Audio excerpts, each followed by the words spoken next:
దేవుడికేనా? నిత్యత్వం దేవుని ఒక్కనికేనా? ఈరోజు క్రైస్తవ సమాజంలో అనేక మంది తమ భావాలను, అభిప్రాయాలను, తమ సొంత జ్ఞానాలని ప్రజలకు వినిపిస్తూ తాము ఊహించినది తమకు అనిపించినది వారు ప్రజల మధ్య బోధలుగా చెప్పటం అనేది మనం చూస్తున్నాం. ఎవరు ఏది మాట్లాడినా, ఎవరు ఏది ప్రకటించినా దానికి మూలం బైబిల్, మనందరికీ ప్రామాణికం, జీవగ్రంథమైన బైబిల్.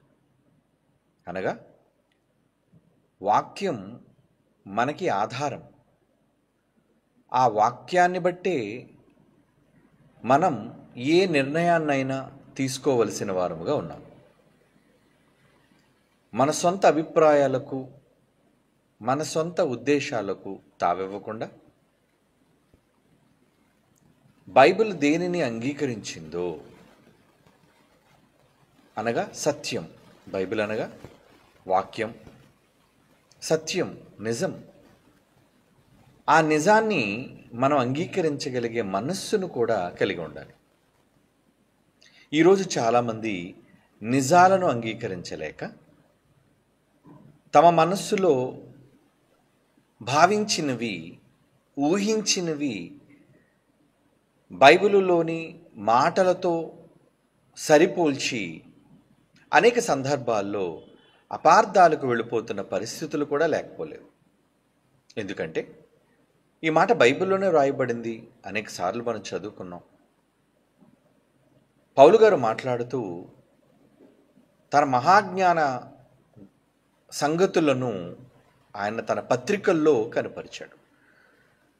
ఆయన మహాజ్ఞాన సంగతులను పరిశుద్ధాత్మ దేవుని ద్వారా రాయించారన్న విషయాన్ని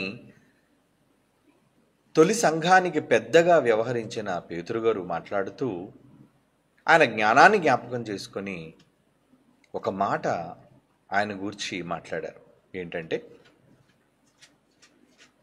మరి పౌలు గారు తనకు అనుగ్రహింపబడిన జ్ఞానమును బట్టి ఆయన మీకు రాశారు, తన పత్రికలలో దానిని వివరించారు. అయితే ఆ వ్రాయించిన వాటిలో కొన్ని సంగతులు గ్రహించడం అనేది చాలా అవసరం. వ్రాయబడ్డాయి, కానీ వ్రాయబడిన విషయాలను గ్రహించటం కూడా మనకి చాలా అవసరం. ఎందుకంటే ఈ గ్రహించటంలోనే, సంగ్రహించటంలోనే అది డైల్యూట్ అయిపోకూడదు. గ్రహించటం, సంగ్రహించటం అంటే బైబిల్ నుంచి మనం తీసుకోవటం, బైబిల్లో ఉన్న సత్యాన్ని మనం బయటకు తీయటం, ఎక్స్ట్రాక్ట్ చేయటం. ఉదాహరణకి మరి పట్టణాల్లో ఒరిజినల్ పట్టు తేనె అని అమ్ముతుంటారు. ఏమండి, పట్టు తేనె అని అమ్ముతుంటారు. కానీ నిజానికి వాళ్ళు అమ్ముతుంది నిజంగా తేనెనా? తేనె పట్టు నుంచి తీసిన ఒరిజినల్ తేనెనా? లేదా ఏమైనా మిశ్రమాలతో కలిపి బెల్లం ద్వారా పాకాలుగా మలిచి ఆ రంగును రప్పించి దాన్ని కూడా ఒకవేళ తేనెగా అమ్ముతున్నారు.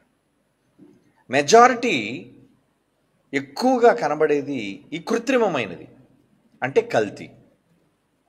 ఒరిజినల్ పట్టు తేనె అని అంటారు చూసారా, అది గిరిజన ప్రాంతాల్లో, ఏమండి, నిజముగా చెట్టు దగ్గరకు వెళ్ళి ఒక పెద్ద పట్టును వాళ్ళు చూచి దాని నుంచి తేనెని సంగ్రహించి తెచ్చినప్పుడు దాని రుచి వేరు, దానివల్ల కలిగే ఆరోగ్య సూత్రాలు లేదా ఆరోగ్య మెరుగులు చాలా గొప్పవి. అంటే దానిని తేనెగా అమ్ముతున్నారు, తెస్తున్నారు, కానీ అది డైల్యూట్ చేయబడింది. మోసానికి గురైపోతున్నాం చాలామంది. సహజత్వం లేదు అందులో, అనేక మిశ్రమాలతో దాన్ని కల్తీ చేసేస్తున్నారు.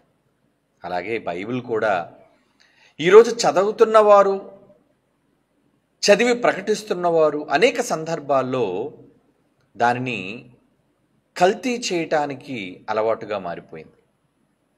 అంటే ఒరిజినల్ ఎక్స్ట్రాక్ట్ అంటారు దాన్ని. అంటే బైబిల్లో ఉన్న అసలు సిసలైన సారం. ఈ సారం వాళ్ళకి తెలియకపోవటం వలన అపార్థం చేసుకొని గ్రహించటంలో వాళ్ళు తప్పు చేస్తున్నారు. అందుకే బైబిల్ని గ్రహించటంలో తప్పులు చేస్తారు అనే విషయాన్ని పేతురు గారు మొదటి శతాబ్దంలోనే రాయించారు. అది ఇప్పుడు మనం చదువుకుంటున్న మాట.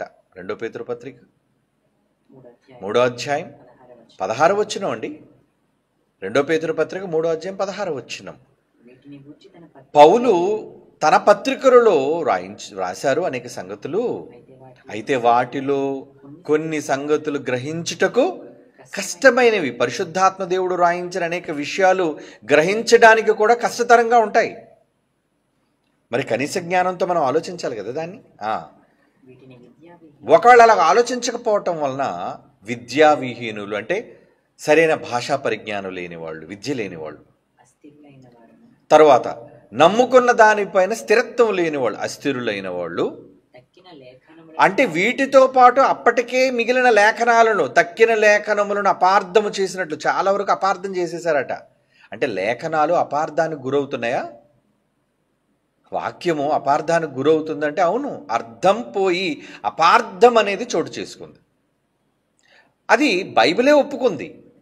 అపార్థం చేస్తారు. తక్కిన లేఖనములు అపార్థము చేసినట్లు తమ స్వకీయ నాశనం. ఇలా అపార్థం చేయటం వల్ల కలిగే ప్రధానమైన ఒక శిక్ష ఏంటంటే నాశనం అంటున్నాడు. చూడండి, అంటే నాశనం జోలికి మనం వెళ్లకుండా ఉండాలి అంటే, మనకు నాశనం కలుగకుండా ఉండాలి అంటే లేఖనాలు ఏం చేయకూడదు అనమాట? అపార్థం చేసుకోకూడదు. అపార్థం, లేఖనములను ఎవరు అపార్థం చేసుకున్నా వాళ్ళకు కలిగే అతిపెద్ద ప్రమాదం ఏంటంటే నాశనం. మరి నాశనానికి వెళ్ళే ముందు, వెళ్ళిపోతామనే భయం ముందు మనలో ఉంటే ఎంత జాగ్రత్తగా చదువుతామండి. కొన్ని సందర్భాల్లో హ్యాండిల్ విత్ కేర్ అంటారు. అంటే సున్నితమైనవి, ఒక గాజు అద్దాలు కావచ్చు, ఏమండి, సులువుగా విరిగిపోయే వస్తువులు కావచ్చు, వాటిని హ్యాండిల్ విత్ కేర్ అంటారు. జాగ్రత్తగా పట్టుకోండి, జాగ్రత్తగా ట్రాన్స్పోర్ట్ చేయండి అంటారు. అలాగే కొన్ని ప్రమాదకరమైనవి, ఎలా gases, liquids, highly inflammable, poisonous. Sulphuric acid తీసుకెళ్తాను అనుకోండి, ఒకవేళ ఎప్పుడైనా యాక్సిడెంట్ జరిగి ఆ లారీ ఒకళ్ళు బోల్తా పడితే పక్కన ఉన్న వాళ్ళందరూ కాలిపోతారు. ఒకవేళ అది ఏ పెట్రోలు, వైట్ పెట్రోలు అయితే మాత్రం ఇగ్నైట్ అయింది అనుకోండి, అంటే ఒకవేళ అది నిప్పు రాజుకుంది అనుకోండి, భగ్గుమని ఆ పరిసర ప్రాంతాలన్నీ కూడా దహించుకుపోతాయి. కనుక దాన్ని హ్యాండిల్ విత్ కేర్. ప్రమాదం ఉంది వాటితో. వాటిని హ్యాండిల్ చేయటం చాలా జాగ్రత్తగా చేయాలి. ఎలా పడితే అలా చేయకూడదు. మనుష్యుల విషయంలోనే మనం వాడుకునే నిత్య సరుకులలో, నిత్యావసర వస్తువులలో ఇన్ని విషయాలను, భద్రతను మనం పాటిస్తున్నప్పుడు వాక్య విషయంలో కూడా భద్రత లేకపోతే ఎలా చెప్పండి? భద్రత అనేది ప్రాముఖ్యం. సేఫ్టీ ఫస్ట్ అంటారు ఎప్పుడు కూడా. ముందు మన శ్రేయస్సు ముఖ్యం, క్షేమం ముఖ్యం. బైబిల్ని కూడా ఆపరేట్ చేస్తున్నప్పుడు కూడా క్షేమాన్ని చూడాలి. అక్షరాలే కదండి, ఏముంది చదువుకుంటే పోయిందిగా అని అనుకుంటున్నారా? చాలా ప్రమాదం. Handle with care. బైబిల్ అంటే ఏంటి? Handle with care. Highly inflammable అంటే దహించుకుపోతావు, జాగ్రత్త. నాశనం అంటే ఏంటి? బైబిల్లో ఒకవేళ అపార్థం చేసుకుంటే తర్వాత మీ బ్రతుకు బూడిద, అగ్నిమయం. కనుక బైబిల్ చదివేటప్పుడు, బైబిల్ ప్రకటించేటప్పుడు, బైబిల్ గురించి ఒక నిర్ధారణకు వచ్చేటప్పుడు మనం ఏం చేయాలంటే హ్యాండిల్ విత్ కేర్. బైబిల్ చాలా జాగ్రత్తగా హ్యాండిల్ చేయాలి. ఏదో ఇది ఒక మత పుస్తకం అండి, లేదంటే ఏదో నేను నమ్ముకున్న ఒక పవిత్ర గ్రంథం అండి, నేను ఎలా చదివితే ఏంటండి, ఎలా తీసుకుంటే ఏంటండి, నా మనసులో నమ్మకం ఉందండి, ఇటువంటి తప్పుడు విధానాలలో బైబిల్ని స్వీకరించకూడదు. అలా స్వీకరించబట్టే ఈరోజు క్రైస్తవ్యం ముక్కలు చెక్కలైపోయింది. ఒకే మాటను పట్టుకొని పలు రకాలుగా భిన్నాభిప్రాయాలు మనుష్యుల మధ్య ఎందరో కోట్ల మంది బ్రతుకులను దహించేస్తున్నాయి. అది వాళ్ళకి అర్థం కావటం లేదు. కనుక మనం కూడా దహించబడకుండా ఉండాలి అంటే హ్యాండిల్ విత్ కేర్. బైబిల్ చాలా జాగ్రత్తగా దాన్ని ఆపరేట్ చేయాలి. ఏమండి, గన్ పౌడర్ దగ్గర చాలా భద్రంగా ఉండాలండి.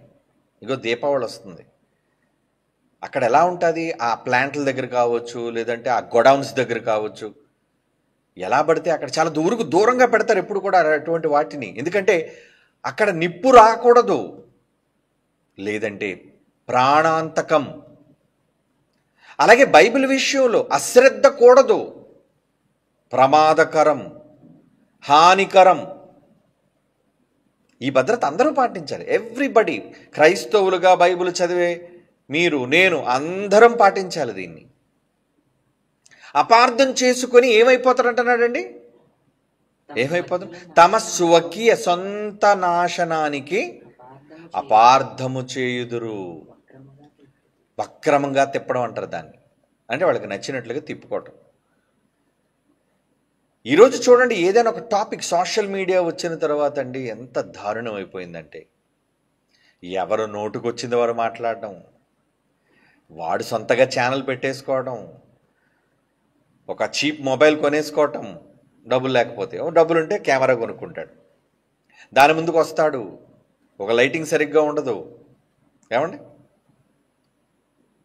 ఒక ఆలోచన విధానం సరిగ్గా ఉండదు. నేను కూడా చెప్పేయాలి, నాకు కూడా వ్యూస్ రావాలి, నాకు కూడా ప్రజల మధ్య గుర్తింపు కావాలి. గుర్తింపు కోసం వాక్యం చెప్పేవాళ్ళు, గుర్తింపు కోసం ప్రజల మధ్యకు ఛానల్స్ రూపంలో వెళ్ళేవాళ్ళు, ఇకపోతే దాని నుంచి లాభాలను ఆశించేవారు. ఏంటది అంటే సరిగ్గా హ్యాండిల్ చేస్తున్నారా? బైబిల్ని సేఫ్గా హ్యాండిల్ చేయాలి, లేదంటే అది నీ ప్రాణం తీస్తుంది. నీ ప్రాణం రక్షించేదే నీ ప్రాణాన్ని ముగిస్తుంది నిత్యాగ్ని దండనలో. కనుక జాగ్రత్త పడాలి. ఏదైనా ఒక సందర్భం ప్రజల మధ్యకు వచ్చేసరికి అందరూ దానికి సంబంధించి మాటలు, వాదాలు, వాగ్వివాదాలు, చివరకు ఒకరి మీద ఒకరు బురద చల్లుకోవటాలు, దూషించుకోవడాలు.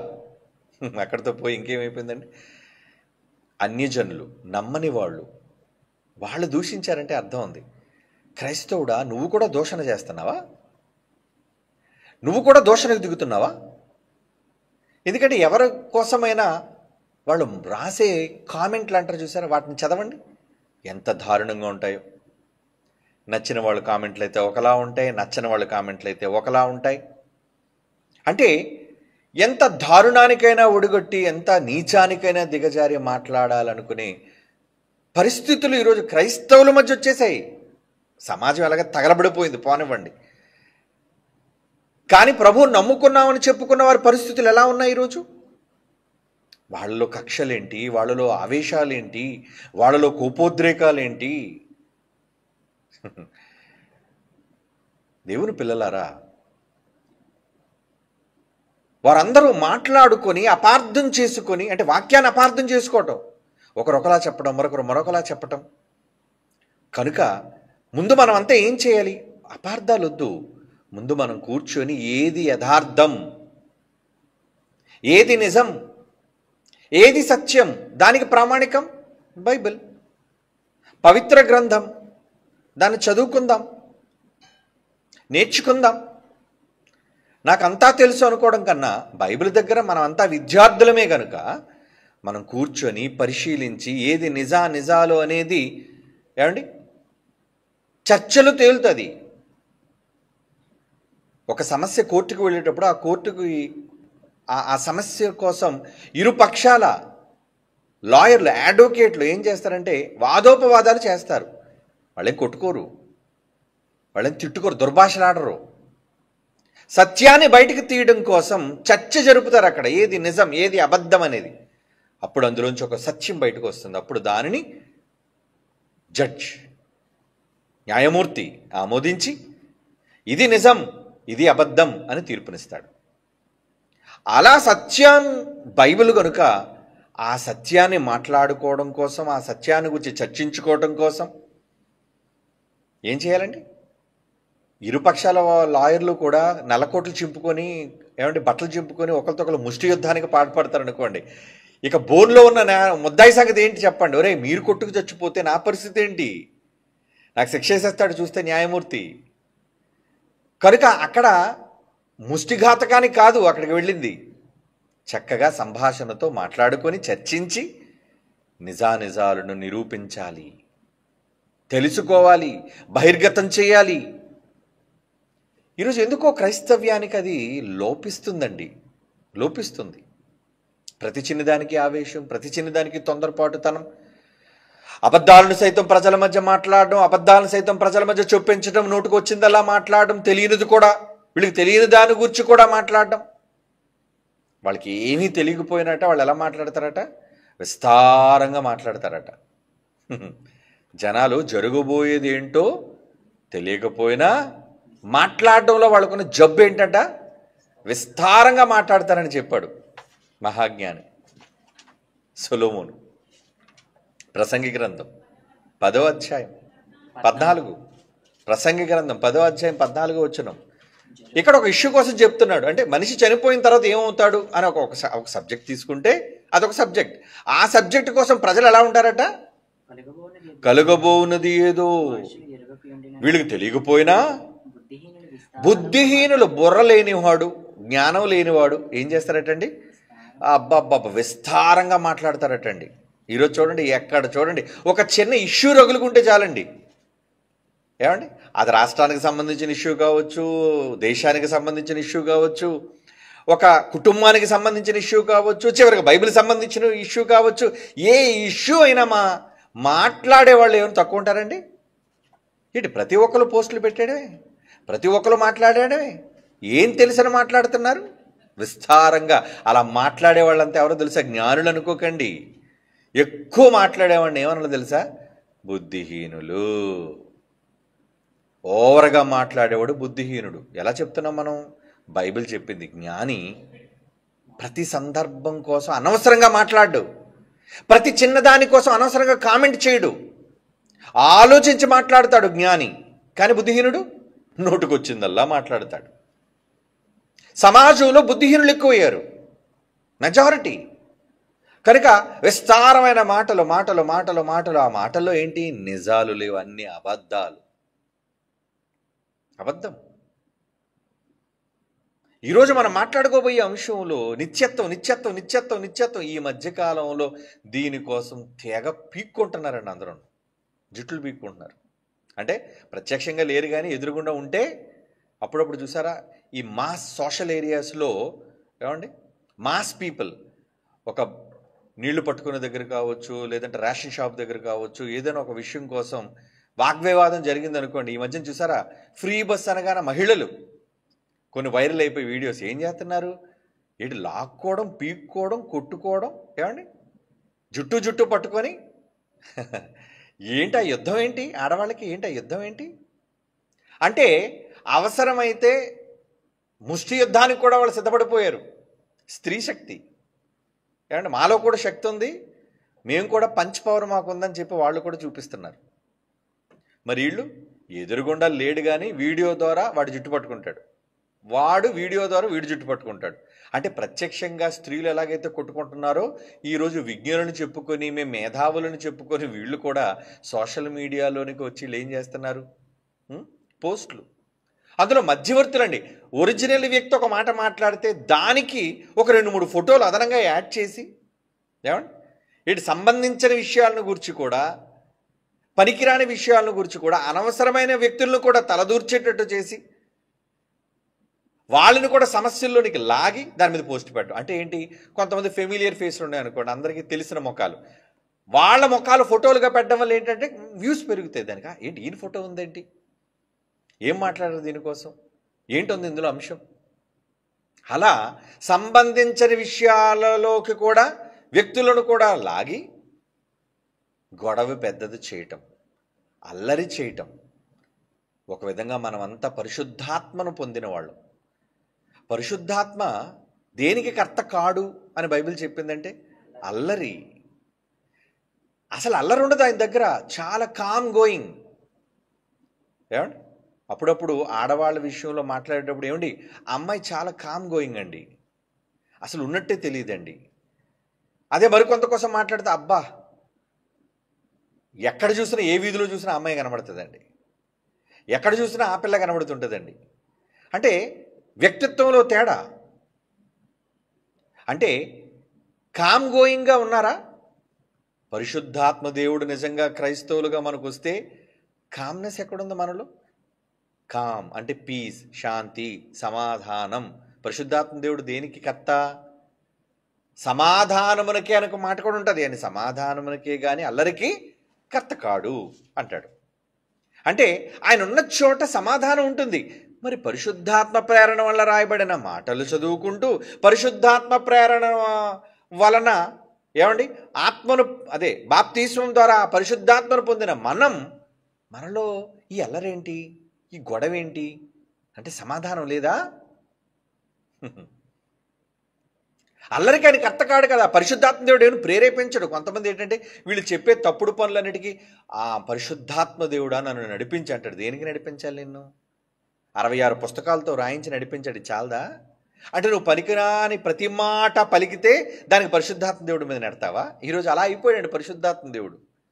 వీళ్ళు చెప్పే ప్రతి మాటకి ఇది పరిశుద్ధాత్మ ప్రేరణ వలన జరిగిందండి, నాకు పరిశుద్ధాత్మ దేవుడు నడిపింపు వలన నేను ఈ మాటలు మాట్లాడుతున్నానని వీడి నోట నుంచి వచ్చే ప్రతి అబద్ధానికి పరిశుద్ధాత్మ దేవుణ్ణి దోషిగా నిలబడుతున్నారు ఈరోజు చాలామంది బోధకులైన వాళ్ళు. నిజం. మరి పరిశుద్ధాత్మ అల్లరికి కర్త కానప్పుడు పరిశుద్ధాత్మను పొంది బాప్తిసం తీసుకున్న మన మధ్య ఏంటి అల్లరి? సమాధానంగా మాట్లాడుకోలేమా? అంటే గతంలో వాళ్ళు నేర్పించేశారు మనకి. ఏంటి? రెచ్చగొట్టడం, పోస్టులు పెట్టడం, వర్గాల మధ్య చిచ్చు పెట్టడం, అవసరమైతే ఎదురు పడితే దూషించుకోవటం, ఇవన్నీ అల్లరి అల్లరి అల్లరి. ఈ మధ్యన సోషల్ మీడియాలో అల్లరి అంటారు. ఏంటి అల్లరి అంటే? పరిశుద్ధాత్మ దేవుడు అల్లరి సృష్టిస్తున్నాడా? అంటే ఎలా వీళ్ళు వాక్యాన్ని పక్కత్రోవ పట్టిస్తున్నారు? ఇవి బైబిల్కి భిన్నమైనవి కనుక నిత్యత్వం. ఈరోజు జరుగుతున్న సోషల్ మీడియాలో జరుగుతున్న పరిశుద్ధాత్మ దేవుని గురించిన అల్లరి ఏంటో తెలుసా అండి? ఎవరట? నిత్యత్వం. యేసుప్రభు నిత్యుడు, యేసుప్రభు నిత్యుడు, యేసుప్రభు నిత్యుడు. నిత్యుడని మేము అంటున్నాం, మీరు నిత్యుడు కాదు అంటున్నారు. ఒకరి మీద అపవాదులు వేసేసి వాళ్ళ అభిప్రాయాలు ఏంటో తెలుసుకోకుండా, వాళ్ళ భావాలు ఏంటో తెలుసుకోకుండా, వాళ్ళు ఏం మాట్లాడుతున్నారో తెలియకుండా, ఏమండి మీరు పలానా ఏంటది అభిప్రాయాన్ని మీరు సపోర్ట్ చేస్తున్నారు, మీరు పలానా సిద్ధాంతాన్ని మీరు సపోర్ట్ చేస్తున్నారని తప్పుడు వాదాలు, తప్పుడు అభిప్రాయాలు, వీడి మదిలో మెదిలిన తప్పులన్నిటినీ కూడా ప్రజల మధ్య పెడుతున్నారు. అంటే ఎంత అల్లరికి వీళ్ళు కర్తలవుతున్నారు అంటే వాళ్ళు నడిపిస్తుంది నిజంగా పరిశుద్ధాత్ముడు అంటారా? నెవర్. కానే కాదండి. అల్లరిని సృష్టించేవాడు పరిశుద్ధాత్మ ఎందుకు అవుతాడు చెప్పండి? అల్లరిని తగ్గించేవాడు, సమాధానాన్ని, శాంతిని నెలకొల్పేవాడు. నేను రాసిన పాటలు కూడా అదంతా చూడండి. శాంతిని స్థాపించి సమాధానాన్ని నెలకొల్పేదే పరిశుద్ధాత్మ దేవుని మీద రాసిన పాట. ఆయన గుణం ఏంటి, ఆయన తత్వం ఏంటి? దేవుని పిల్లలారా, మరి ఈరోజు మాకు పరిశుద్ధాత్మ ఉందని చెప్పుకుంటున్న వీళ్లలో నిజంగా పరిశుద్ధాత్మ దేవుడు పనిచేస్తానంటున్నారా?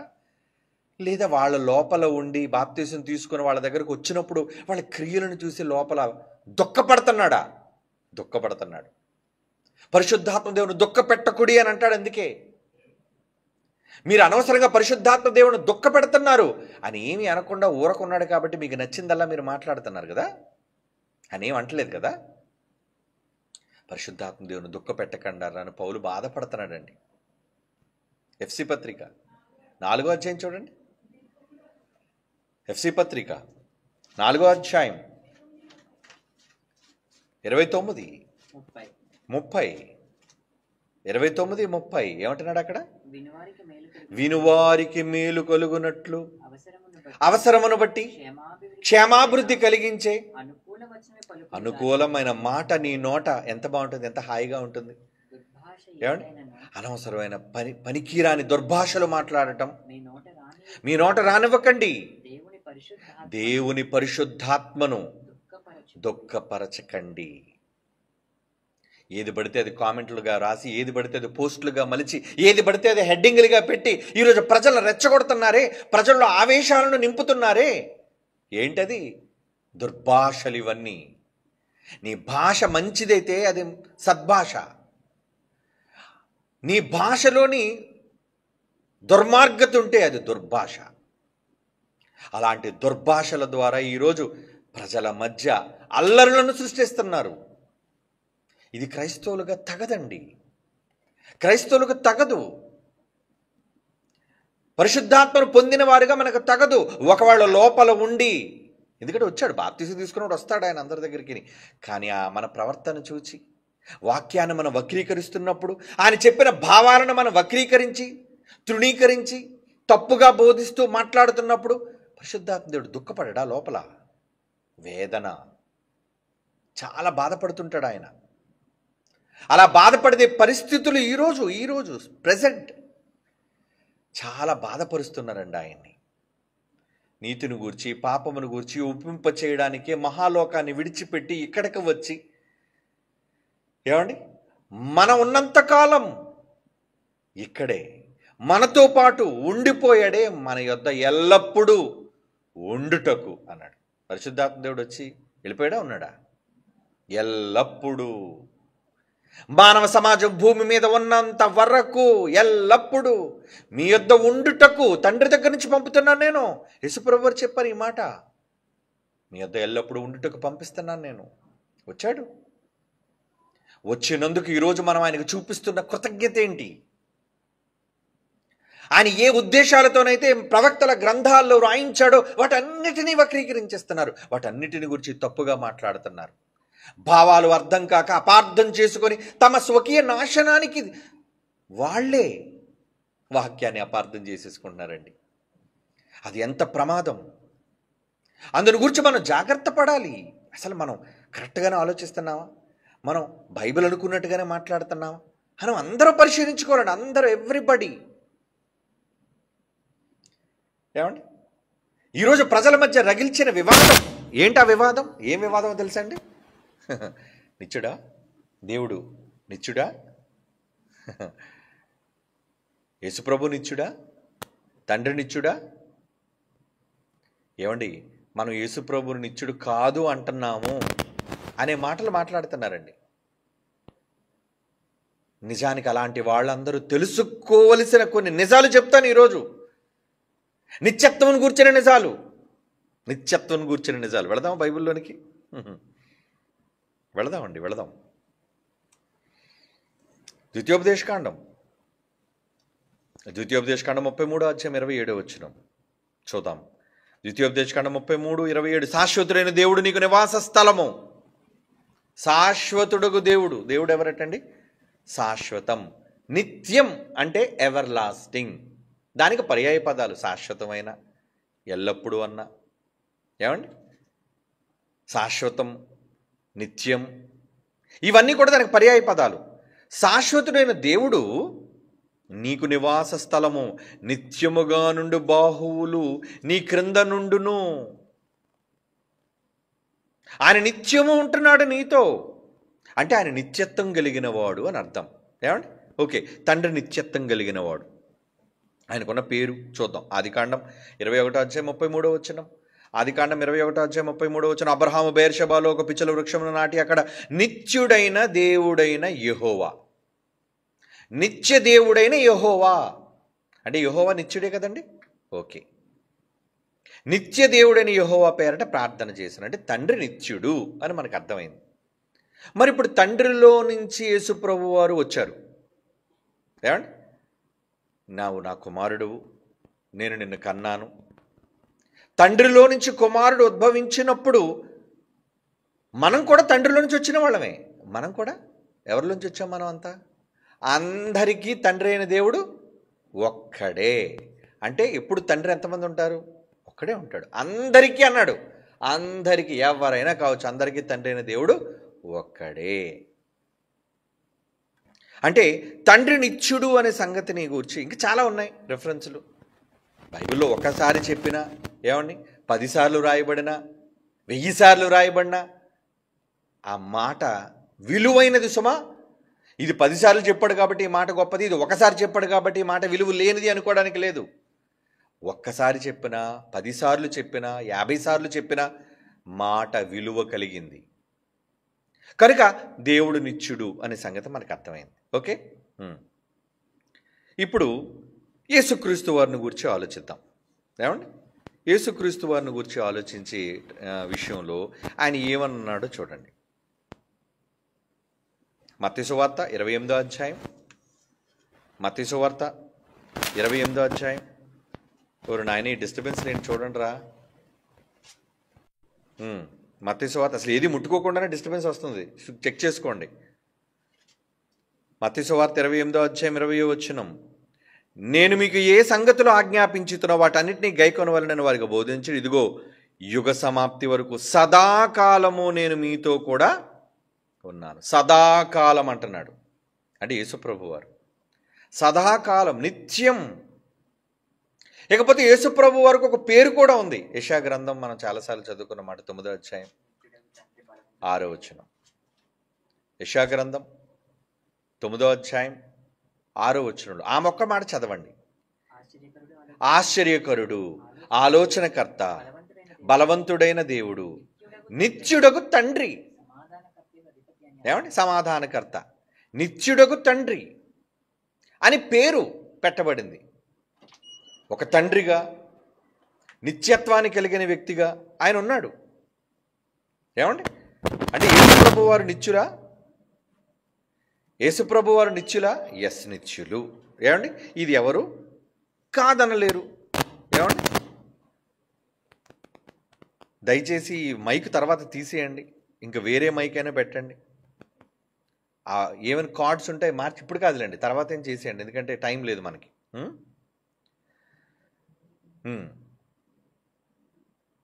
హెబ్రీయులకు రాసిన పత్రిక 7వ అధ్యాయం 25వ వచనం. యేసుప్రభు వారిని కూర్చోండి చూద్దాం. హెబ్రీ పత్రిక 7వ అధ్యాయం 25వ వచనం. ఈయన తన ద్వారా దేవుని యొద్దకు వచ్చు వారికి, ఈయన తన ద్వారా దేవుని దగ్గరికి, తండ్రి దగ్గరికి వచ్చే వారికి ఈయన ఏం చేస్తున్నాడట? పక్షమున విజ్ఞాపన చేయుటకు నిరంతరము జీవించుచున్నాడు. యేసుప్రభు వారు ఎలా జీవిస్తున్నారటండి?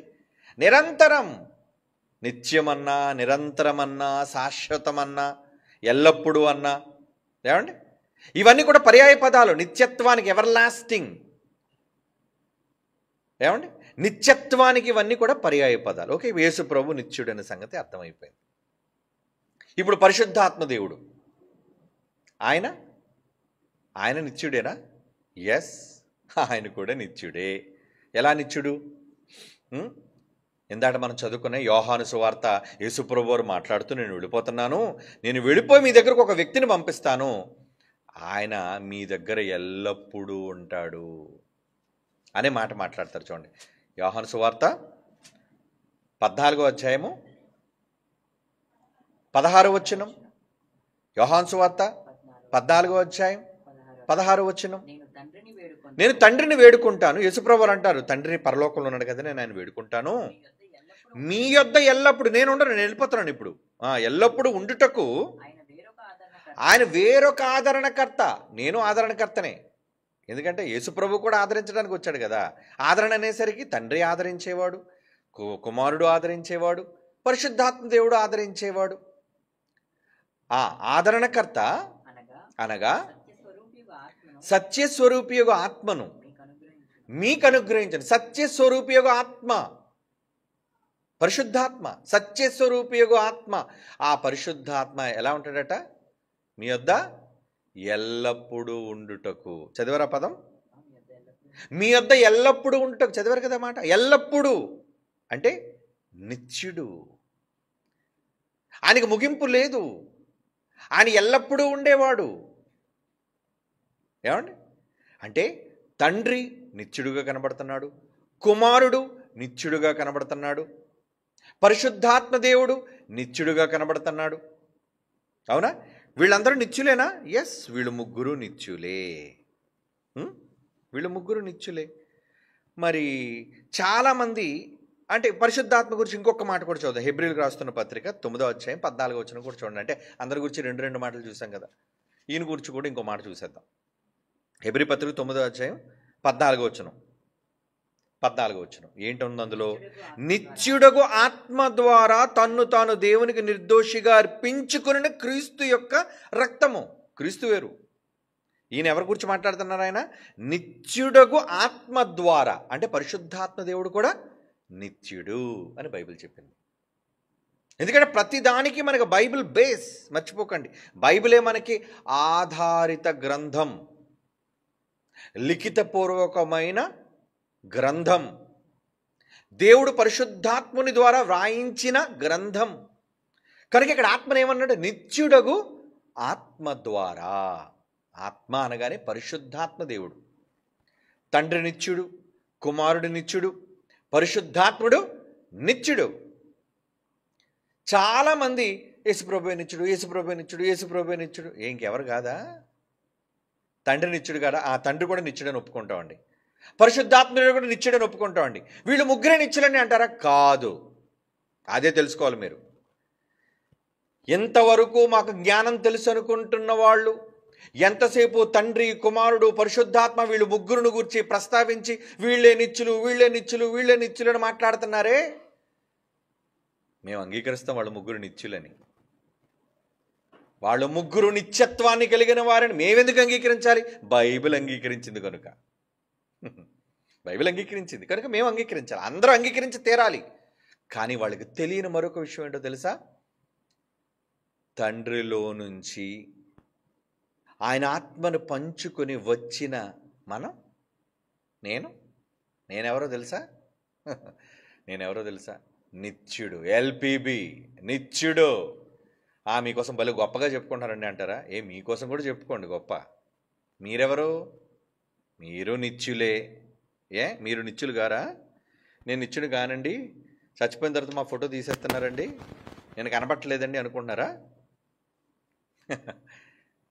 తండ్రిలో నుంచి భూమి మీదికి వచ్చిన ప్రతి ఆత్మ, ఏ ఆత్మలకు తండ్రిగా దేవుడు ఉన్నాడో, నిత్యుడుకు తండ్రిలో నుంచి బయటకు వచ్చిన మనమందరం నిత్యులం. ఎంతసేపు తండ్రి నిత్యుడు, కుమారుడు నిత్యుడు, పరిశుద్ధాత్ముడు నిత్యుడని వాళ్ళ నిత్యత్వం కోసం మాట్లాడి వీళ్ళు అసలు రే నువ్వు కూడా నిత్యుడువేనరా బైబిల్ అంటుంది. రే చిటికన్నా, నువ్వు కూడా నిత్యుడువేనరా. ఎలా? నేనెలా? నిన్ను ఎవరికన్నారు? నిన్ను? ఉన్నవానిలో నుంచి కదా వచ్చాం. ఆదాము మట్టి బొమ్మలోకి ఆదాము వచ్చాడా? మట్టి బొమ్మలోనికి ఆదాము వచ్చాడు. ఎక్కడి నుంచి వచ్చాడు? దేవునిలో నుంచి, పరలోకం నుంచి తీయలేదు. ఎక్కడి నుంచో, ఏ మూల నుంచో, ఏ సందు నుంచి తీయలేదు. ఆయన తనలోని జీవవాయువును ఓదగా భాగం అన్నాడు. అందుకే ఇంక ఇవన్నిటిలోకి వెళ్తే చాలా పెద్ద సబ్జెక్టు. మనం దేవుని భాగాలము, బైబిల్ దాన్ని అంగీకరించింది. అంటే ఆయన పార్ట్, నువ్వు ఒక పార్ట్. దేవుడు ఒక పెద్ద బంతి అయితే ఆ బంతిలో ఒక చిన్ని కణం లాంటి వాడు నువ్వు కూడా. ఆత్మ అందులో ముక్క, నువ్వు పార్ట్ అంటే ఒక ముక్క, భాగము అన్నారు. మరి ఈ భాగం అది ఒకటేనా? పెద్ద పిండి ముద్ద కలిపారండి, అందులోంచి ఒక చిన్న ముద్ద తీశారండి. ఈ ముద్ద ఆ ముద్ద ఒకటా కాదా? ఒకటే. ఆ మిశ్రమం నుంచి వచ్చినదే ఇది కూడా. కనుక అందులో ఏ లక్షణాలు ఉంటాయి, ఇందులో కూడా అవే లక్షణాలు ఉండి తీరాలి.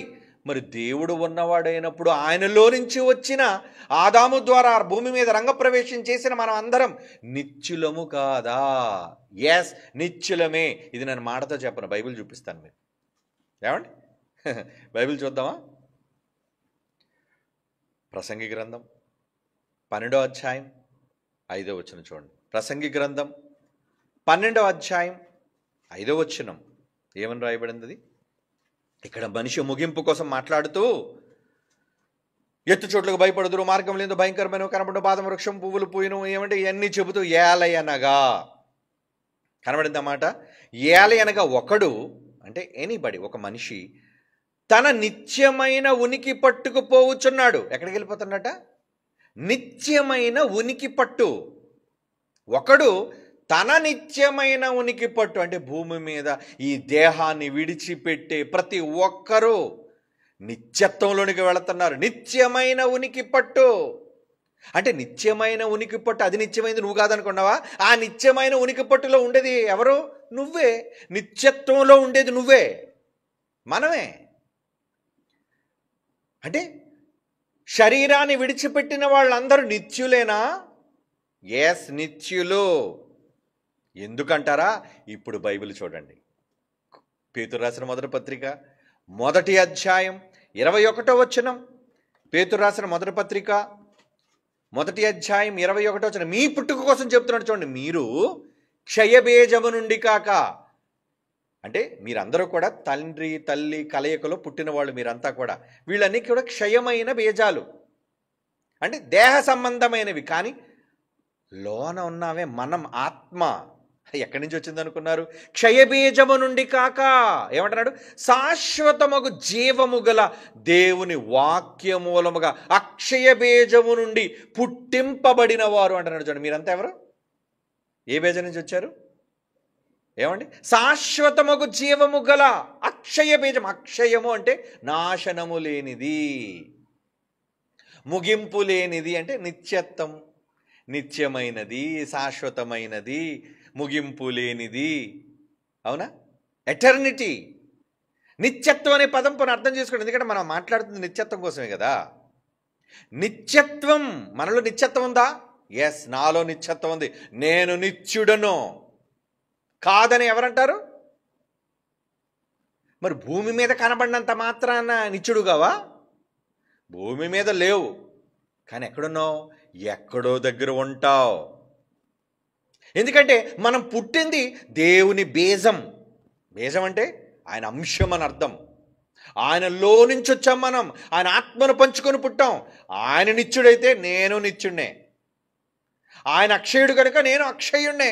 ఆయన ఉన్నవాడు కనుక నేను ఉన్నవాడినే. ఆయనకు ఆది అంతం లేకపోతే నాకు ఆది అంతం లేదు. అవునా? దేవుడికి ఆది అంతం ఉందా? లేదు. యేసుప్రభుకి ఆది అంతం ఉందా? లేదు. పరిశుద్ధాత్మ దేవుడికి ఆది అంతం ఉందా? లేదు. మీకు ఆది అంతం ఉందా? లేదు. నాకు ఒకవేళ అంతం, ఆది అంటే శరీరంలో పుట్టడం కాదు, అమ్మ కడుపులోంచి పుట్టడం ఆది అనుకున్నారేమో. తప్పు. ఎందుకు తప్పు? ఇప్పుడు మీకు చూపిస్తాను నేను. అమ్మ కడుపులోంచి బయటికి రావడమే ఆది అని మీరు అనుకుంటే, యోబు గ్రంథం 38వ అధ్యాయం, ఏమండి? యోబు గ్రంథం 38వ అధ్యాయం 4వ వచనం చూడండి. నేను భూమికి పునాదులు వేసినప్పుడు యోబు నువ్వు ఎక్కడ ఉన్నావు అని ప్రశ్న చాలాసార్లు మీరు చదివారు. ఏమండి? నీకు వివేకం కలిగి ఉంటే చెప్పు అని ప్రశ్నించి 21వ వచనంలో ఏమన్నాడు? నీవు బహురుద్ధుడవు. నేను ఈ భూమికి పునాది అంటే భూమిని ఇంకా నేను చేయలేదు, భూమిని నేను పుట్టించలేదు ఇంకానా.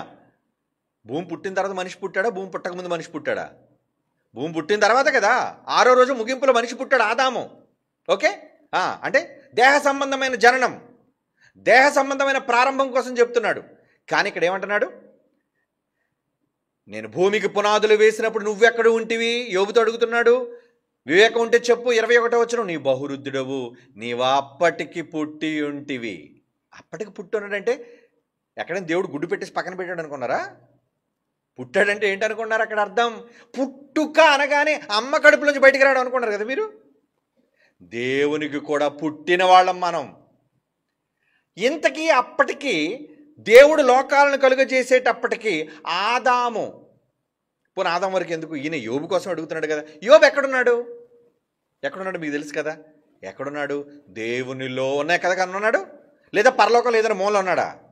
లేదో, దేవునిలోనే ఉన్నాడు. అంటే దేవునిలో ఉన్నా పుట్టేశాడా? దేవునిలో ఉన్నా మనం పుట్టేస్తామా? ఎస్. అందుకే లేవి కోసం మాట్లాడుతూ లేవి కూడా దశంభాగం ఇచ్చారంటే, అయ్యో ఇస్సాకే లేడయ్యా, అప్పటికి పిల్లలు లేరు అబ్రహాముకి. అబ్రహాం కొడుకు ఇస్సాకు రావాలి, ఇస్సాకు కడుపు నుంచి యాకోబు రావాలి, యాకోబు కడుపు నుంచి లేవి రావాలి కదా. లేవి ఎక్కడిచ్చాడంటే, లేవుడు ఉన్నాడయ్యా, లేవి ఉన్నాడు, పుట్టాడు, నేను కూడా ఇచ్చాను అన్నాడు. ఉన్నాడే కదా ఇస్తాడు. హెబ్రీ పత్రిక 7వ అధ్యాయం మీ అందరికీ తెలుసు, చదువుకోండి, టైం లేదు. ఆ సందర్భం చాలాసార్లు చెప్పాను మీకు. కనుక దేవునిలో మట్టి బొమ్మలోనికి రాకముందు, లోకాలను కలుగజేయకముందు యోబు ఉన్నాడు అంటే నేను లేనా? మీరు లేరా? అందరం ఉన్నాం. యోబు పుట్టాడంటున్నాడా? వస్తాడంటున్నాడా? నీవు అప్పటికే పుట్టేసావయ్యా, పుట్టావు. Your born. పుట్టావు నువ్వు. అంటే దేవునిలో ఉండి పుట్టడం ఏంటి అంటే ఇతను పుట్టుకుందనా? కాదు, నేను పుట్టినప్పుడు నువ్వు పుట్టావయ్యా. లేదా దేవుడికి పుట్టుకలేదు కదా, నేనున్నప్పుడే నువ్వు ఉన్నావయ్యా. నేను ఎప్పుడైతే ఉన్నానో మరి దేవుడు ఎలా వచ్చాడు? ఎవడు సమాధానం చెప్పలేడు ఈ ప్రపంచంలో. ఎవడని చెప్పగలడా? దేవుడు పలానప్పుడు వచ్చాడండి, దేవుడు లేదా దేవుడిని పలానా వాళ్ళు కన్నారని కానీ దేవుడు పలానా విధంగా వచ్చాడని ఎవడూ చెప్పలేడు. అలాంటప్పుడు ఏం చేయాలి? మూసుకోవాలి అందరూ. అంతే కదా, నోరు మూసుకోవాలి, మనకు తెలియదా జవాబు? ఉన్నాడు, ఉన్నప్పటి నుంచి మాట్లాడండి. ఉన్నాడు, ఉన్నవానిలో మనమంతా ఉన్నామా లేదా? ఉన్నాం. దానికి ఆయన పుట్టాడు అన్నాడు. నువ్వు ఉన్నావయ్యా, నువ్వు పుట్టావయ్యా. మరి దేవునిలో ఉన్న యోబు పుట్టాడు, అయితే దేవుడు కూడా పుట్టాడనా? అలాగెలాగంటాం? ఆయన ఉన్నాడు, మనకు అర్థం కావడానికి నువ్వు పుట్టావయ్యా, నువ్వు ఉన్నావయ్యా అంటున్నాడు. అంటే దేహం లేకపోయినా పుట్టుక జరుగుతుంది. దేహం లేకపోయినా శాశ్వతులుగా మనం ఉంటున్నాం. ఎలా నీకు శాశ్వతం వచ్చింది? నిత్యత్వం నీకు ఎలా వచ్చింది? ఆయనలో ఉన్నానండి, నేను నిత్యుణ్ణి. దేవునిలో ఉన్నాను కనుక నేను నిత్యుణ్ణి. మరి దేవునిలో ఉన్న మీరు నిత్యులు. అందుకే మనం నిత్యమైన ఉనికి పట్టుకుపోతున్నాం అన్నాడు. ఇందాక మీరు ప్రసంగ గ్రంథాలు చదివి ఇంకా మీకు అర్థం కాదా? ఎందుకంటే క్షయ బీజం నుంచి కాదు కదా, అక్షయ బీజం అన్నాడు. మరలా దేవుడి నుంచి రావడం అంటే, దేవునిలో నుంచి అంటే అది నాశనం అయిపోయే బీజం కాదే, అంతం లేని బీజం. అది ముగింపు లేని బీజం, ప్రారంభం లేని బీజం. నీకు ఒకవేళ ముగింపు ఉంటే దేవుడికి కూడా ముగింపు ఉండాలి. నువ్వు చచ్చిపోతున్నావు అనుకో, నీ ఆత్మ చచ్చిపోతుంటే దేవుడు కూడా చచ్చిపోతాడు. నీ ఆత్మ పుడుతుంది అంటే దేవుడు కూడా పుట్టాడు. ఆయనకి ఏది అప్లై అవుతుంది, నీకు అదే అప్లై అవుతుంది. ఎందుకంటే ఆయన భాగం నువ్వు, ఆయన పార్ట్ నువ్వు. ఓకేనా? యెషయా గ్రంథం 41:4 చూడండి. యెషయా గ్రంథం 41:4, ఎవడు దీనిని ఆలోచించి జరిగించను ఆది నుండి. ఆది అంటే ఎప్పుడు? ఆది, ఇన్ ద బిగినింగ్, అంతే. ఆది నుండి మానవ వంశములను పిలిచిన వాడు నేను యెహోవానగు, నేనే మొదటివాడను, కడవరి వారితో ఉండువాడను. ఈయన మొదటివాడు ఏంటి? నేనే నెంబర్ 1 అన్నాడు. ఎవరికి నెంబర్ 1? ఎవరిలో నెంబర్ 1 ఈయన? అంటే నేనే ప్రారంభం, నేనే మొదటివాడను. ఏమండి? ఆది నుండి మానవ వంశములను పిలిచే, మనందరి వంశాలను ఎప్పుడు పిలిచాడట? ఆదిలో. ఆది యందు వాక్యం ఎప్పుడైతే ఉందో ఆదిలో. ఆది యందు ఎప్పుడు భూమి ఆకాశం సృజించాడో ఆదిలో, ప్రారంభంలో. అంటే మన అందరికీ ఆది అంతం లేదా? లేదు. ఆది లేదు, అంతము లేదు. మీరు చెప్పుకుంటున్న ఈ పుట్టుక చావులు దేహానికి, ఆ అమ్మ కడుపులో నుంచి రావటం, శ్మశానంలోనికి పోవటం, ఇదా పుట్టుక మరణాలు అనుకున్నారు? యేసుప్రభుకి అది లేదు, పరిశుద్ధాత్మకి అది లేదు, నీకు నాకు లేదు, అసలు ప్రపంచంలో దేనికి లేదు, ఏ మనిషికి లేదు. నిత్యత్వం. దేవుడు నిత్యుడు, యేసుప్రభు నిత్యుడు అని వాళ్ళ ముగ్గురు కోసం ఆలోచిస్తున్నావు. కానీ అరే నాన్న, నువ్వు కూడా నిత్యుడివేనయ్యా, మనందరం నిత్యులం. దేవుడు చెబుతున్న మాట. ఏమండి? ఎందుకంటే మనం ఎక్కడికి వెళతాం? ఏమండి? మనం ఎక్కడికి వెళతాం? ఒకళ్ళు మంచి వాళ్ళే నిత్యులుగా ఉంటారు, చెడ్డవాళ్ళు నిత్యులుగా ఉండరు అనుకుంటున్నారా? అయితే మీకు ఒక మాట చూపిస్తాను, మీరు చూడాలి. దానియేలు గ్రంథం చూడండి, 12వ అధ్యాయం 2వ వచనం. దానియేలు గ్రంథం 12వ అధ్యాయం 2వ వచనం ఏమంటున్నాడు అక్కడ?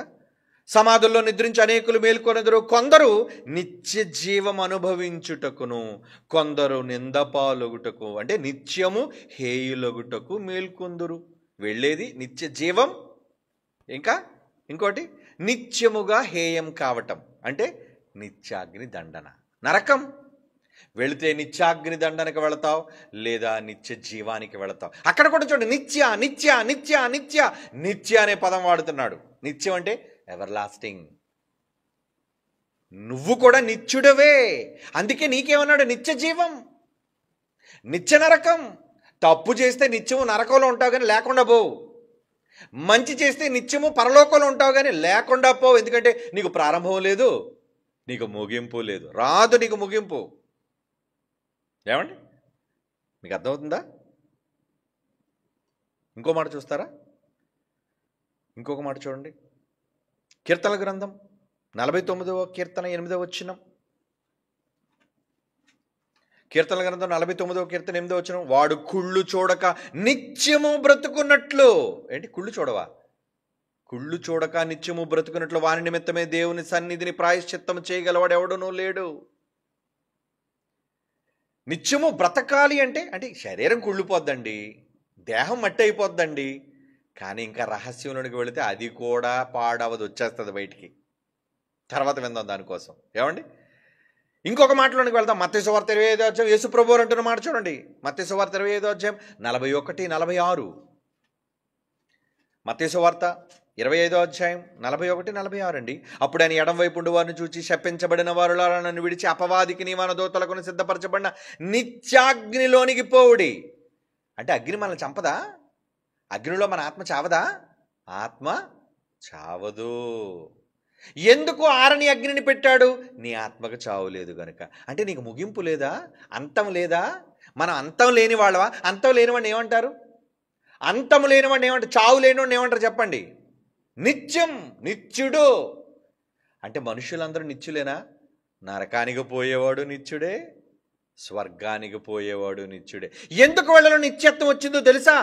నిత్యుడికి పుట్టారు కనుక. యేసుప్రభులో నిత్యత్వం రావడానికి నిత్యుడి నుంచి వచ్చాడు కనుక, పరిశుద్ధాత్మలో నిత్యత్వం రావడానికి ఆయన కూడా నిత్యుడి నుంచి వచ్చాడు గనుక, మనకి కూడా నిత్యత్వం ఉండడానికి మనం కూడా నిత్యుని నుండి వచ్చాము గనుక. ఇంతకీ యేసుప్రభు సొంతగా నిత్యత్వం సంపాదించేసాడు అనుకున్నారా ఏంటి? లేదండి. చూస్తారా బైబిల్లో ఒక మాట? యోహాను సువార్త 5వ అధ్యాయం 26వ వచనం. యేసు ప్రభు వారికి నిత్యత్వం రావడానికి కారణం ఎవరు ఇక్కడ చెప్తున్నారు చూడండి. యేసు ప్రభు వారు ఒప్పుకున్నారు చూడండి. ఆయన ఓన్ మాటలు, సొంత మాటలు, తన సొంత స్టేట్మెంట్, ఓన్ స్టేట్మెంట్ అంటారు దాన్ని. ఏమిస్తున్నాడు ఆయన? యోహాను సువార్త 5వ అధ్యాయం 26వ వచనం. తండ్రి ఎలాగూ తనంతడు తానే జీవము గలవాడై ఉన్నాడో. తండ్రిలో ఏముంది? జీవం. తనంతట తానే జీవము గలవాడై ఉన్నాడు, అలాగే కుమారుడును తనంతట తానే జీవము గలవాడై ఉండుటకు. నాన్న, నేను ఎలాగైతే నిత్యుడిగా ఉన్నానో నువ్వు కూడా నిత్యుడివేనయ్యా. అలా నిత్యుడిగా ఉండడానికి ఆ పవర్ నేనే ఇచ్చాను అంటున్నాడు చూడండి. ఏంటా మాట? అలాగే కుమారుడు తనంతట తానే జీవము గలవాడై ఉండుటకు కుమారునికి అధికారం అనుగ్రహించను. ఎవరిచ్చారు అధికారం? కొడుక్కి. యేసుప్రభుకి నిత్యం ఉండడానికి, నిత్యుడుగా ఉండడానికి పవర్ ఎవరిచ్చారు చెప్పండి? తండ్రే ఇచ్చాడు. ఎందుకంటే ఆయన నిత్యుడు కనుక. నిత్యుడి దగ్గర పవర్ ఉంది కాబట్టి, నాయన నువ్వు నిత్యుడివేనయ్యా, నాన్న మీరు నిత్యులేనయ్యా, మీరందరూ నిత్యులు, మీరందరూ నిత్యులు. నిత్యం, నిత్యం, నిత్యం, నిత్యం, నిత్యం. యేసుప్రభు కూడా నిత్యత్వాన్ని పొందుకున్నాడట. బైబిల్ చెప్తుంది. నిత్యత్వం ఎవరి దగ్గర నుంచి వచ్చింది? ఎవరిచ్చారు? తనకు జన్మనిచ్చిన పరలోకమందున్న దేవుడే యేసుప్రభు సొంతగా ఒప్పుకున్నాడు. నా అంతట నేనే నిత్యత్వం కలిగిన వాడిని అనలేదు. నా అంతట నేనే సంపాదించుకున్నాను నిత్యత్వం అనే శక్తిని అనలేదు ఆయన. నాకేదీ లేకుండా నాకు నేనుగానే నిత్యుడిగా పుట్టేశాను లేదా నిత్యుడిగా ఉన్నాను అని చెప్పుకోవట్లేదు ఆయన. ఏం చెప్పుకున్నాడు ఆయన? నాకు ఈ నిత్యత్వం ఎక్కడిదంటే, బాగా నోట్ చేసుకోండి, ఎందుకంటే చాలామంది అజ్ఞానులు ఈ మాటలు తెలియకే బీరకాయ పీచు చేస్తున్నారు బయట. ఇవి ఇంకా శాంపుల్స్, బైబిల్లో చాలా ఉన్నాయి. ఒకవేళ నిజంగా విషయాలు తెలుసుకోవడానికి ఏదైనా చర్చనీయాంశం వచ్చిందనుకోండి, చెప్పాను కదా నిన్నే, మా దగ్గర ప్రొఫెసర్లు ఉన్నారు, లెక్చరర్లు ఉన్నారు, చాలామందిని పంపిస్తాం. ఈ సబ్జెక్ట్ అంతా లోడ్ చేసి పంపిస్తాం వాళ్ళకి. మీరు చర్చించండి, కూర్చొని తెలుసుకోండి. బైబిల్ విశ్వవిద్యాలయం, సత్యానికి స్తంభమైన క్రైస్ట్ చర్చ్, నేను చెప్పే విషయాలు. యేసుప్రభు నిత్యుడు ఎందుకు అయ్యాడు అంటే, ఇది నేనన్న మాట కాదు, ఆయనే స్వయంగా ఒప్పుకుంటున్నాడు. ఏమని? నేను నిత్యుడిని ఎలా అయ్యానంటే, నాకు ఈ నిత్యత్వం సొంతగా నాకు లేదు. చదవండి ఆ మాట. యోహాను సువార్త 5వ అధ్యాయం 26వ వచనం. తండ్రి ఎలాగూ తనంతట తానే నిత్య జీవము గలవాడై ఉన్నాడు. తండ్రికి ఎవరు నిత్య జీవం ఇవ్వలేదు, నిత్యత్వం ఇవ్వలేదు తండ్రికి. యెహోవా దేవునికి నిత్యత్వం ఎవరో ఇవ్వలేదు. ఎవడో ఉంటే ఆడే గొప్పడవుతాడు. యెహోవా గొప్పడు ఎందుకు అవుతాడు? తండ్రికి ఆయనే నిత్యుడు. ఆయనకు ఆ పవర్ ఉంది ఆయనకి, కానీ నాకు ఆ పవర్ లేదు. అది యేసుప్రభు మాట. తండ్రి ఎలాగో తనంతట తానే జీవము గలవాడై ఉన్నాడు, అలాగే కుమారుడు తనంతట తానే జీవము గలవాడై ఉండుటకు, నాకు కూడా ఆ పవర్ ఉండుటకు, నేను కూడా ఆయనలా ఉండడానికి నేను సంపాదించుకున్నది కాదు, కానీ కుమారునికి అధికారమును అనుగ్రహించానంటే నేను ఎక్కడి నుంచో పొందుకున్నాను అంటున్నాడు. నాకు ఎవరో ఇచ్చారు. ఎవరిచ్చారయ్యా? ప్రభువు మీరు నిత్యులు కదా. ఎవరిచ్చారు? మా నాన్న. ఈరోజు నిన్ను అడిగితే మీరు నిత్యులు ఎలాగయ్యారు, నేను నిత్యుడిని ఎలాగయ్యాను? మా నాన్న.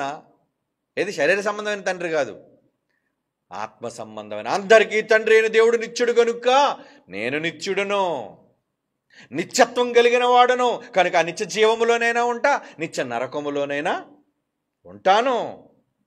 ఏమిటి ఎంత చక్కటి ఎక్స్ప్లెనేషన్ బైబిల్లో ఉంది. అపార్థం. తలపాగా చుట్టుకోరా అంటే ఎవడికో ఇచ్చాడట. రే తలపాగా చుట్టుకోరా అని గుడ్డ ఇచ్చాడు. టర్బన్ అంటారు చూసారా, అది చుట్టుకోరంటే ఇటు చుట్టుకోవడం రాదు, రైతులే చుట్టుకుంటారు కదండి. ఇటు చుట్టి చుట్టడం రాక ఏమన్నాడంటే, అరే తల వంకర అన్నాడట. తల వంకర నీకు చుట్టడం రాక ఎవరి మీద నేరం నెట్టేస్తావు? విషయాలను బైబిల్ నుంచి సంగ్రహించడం రాక ఏమండి ఒరిజినల్ పట్టు తేనె తీయడం తెలియదు వీళ్ళకి. బెల్లం పాకం కలిపేసి తేనె బాటల కింద అమ్మేస్తుంటారు. అలాంటి సరుకు ఈరోజు బజార్లో ఉంది. కానీ ప్యూర్ ఎసెన్స్ బైబిల్లో ఉన్న సత్యం ఉన్నది ఉన్నట్లుగా 66 పుస్తకాలను పిండి బయటికి తెచ్చే వన్ అండ్ ఓన్లీ ఎవరు? That is Christ church. సత్యానికి స్తంభం. సత్యానికి స్తంభం. పరిశోధన, పరిశీలన, చదివి తెలుసుకున్నదేనండి. ఏదో దేవుడు ఏదో స్పెషల్గా మనకి ఇచ్చేసిందని కాదు. అక్కడ ఎవరైతే పరిశోధన పద్ధతులు చదువుతారో వాళ్ళకే దేవుడు అనుగ్రహిస్తాడు జ్ఞానం. కనుక ఈ మాట మనకేం చెబుతుంది? జీవం, నిత్యత్వం. కుమారుడు కూడా తండ్రి దగ్గర నుంచి నిత్యత్వాన్ని పొందుకున్నాడని కుమారుడే ఒప్పుకున్నాడు. మధ్యలో ఈ కొడుకులు ఒప్పుకోవట్లేదండి. వీళ్ళు ఎవరి కొడుకులు ఏమండి? అంటే వీళ్ళు ఆయన కొడుకులు కాదనమాట. ఎవరో ఒక తండ్రి ఉన్నాడు వీళ్ళకి. ఎవరో అబద్ధికుడు, అబద్ధమునకు జనకుడు. ఒరే మీరంతా నా పిల్లలరా అని ఆడి చంకలు కొట్టుకున్నాడు. ఆ దౌర్భాగ్యుడు, నీచుడు, నికృష్టుడు ఎవడవాడు? ఈ శాటన్, సాతానే కదండి. ఒరే మీరందరూ మీ తండ్రి యొక్క అపవాది సంబంధులు అని యేసుప్రభు ఆ రోజే అన్నాడు. నేనేమో నా తండ్రికి పుట్టానని గొప్పగా చెప్పుకుంటాడు, మీరేంట్రా దెయ్యం పిల్లలని చెప్పుకుంటున్నారు? మరి ఈరోజు సత్యాన్ని ఒప్పుకోలేని వాళ్ళు యేసుప్రభు నిత్యుడే, ఎవరు నిత్యత్వం ఆయనకి ఇవ్వలేదు, ఆయన సొంతగా నిత్యుడు అంటే యేసుప్రభు సొంతగా ఆయనే ఒప్పుకున్నాడు. నేను సొంతగా నిత్యుడు కాను, నాకు నిత్యత్వం నా తండ్రి భిక్ష పెట్టాడు అని. లేదు నేను నిత్యం అంటే ఇప్పుడు వీడిని ఏమనాలి? ఎవడ కొడుకేడు? దొంగ మాటలు అబద్ధాలు మాట్లాడే అబద్ధికుడు కొడుకేడు. అందుకే జాగ్రత్త పిల్లలారా, ఇలాంటి తప్పుడు వ్యాఖ్యానాలు చేసేవాళ్ళు చాలామంది మీ మధ్య ఉన్నారు. బివేర్. పిచ్చుకొక్కలు రోడ్డు మీద తిరుగుతున్నాయి అనుకోండి, ఏం చేయాలి? పిచ్చుకొక్కలు తిరుగుతున్న జాగ్రత్త. ఈ మధ్యన సుప్రీంకోర్టు ఇచ్చింది, చంపేయండి పిచ్చుకొక్కలన్నింటినీ. నిజమే, వెరీ గుడ్. ఎందుకంటే ఎంతోమంది పిల్లలు చచ్చిపోతున్నారండి. ఆడవాళ్ళు రోడ్ల మీద ఉన్న, మగవాళ్ళు ఎంతోమంది బైకుల మీద వెళ్తూ పడిపోయి యాక్సిడెంట్లు అయిపోయి ప్రాణం పోయిన వాళ్ళు ఉన్నారండి. బ్రెయిన్కి డ్యామేజ్ అయ్యి అడిగడి పని పాటలేదు. రాత్రి అయ్యేసరికి ఊరి మీద తిరిగి ఎవరు కనబడితే లైట్ కనబడగానే ఉరుకుతుంటే వాళ్ళ మీద. దేవుని పిల్లల, ఇలాంటి సరుకు సమాజంలో చాలామంది ఉన్నారు. బివేర్.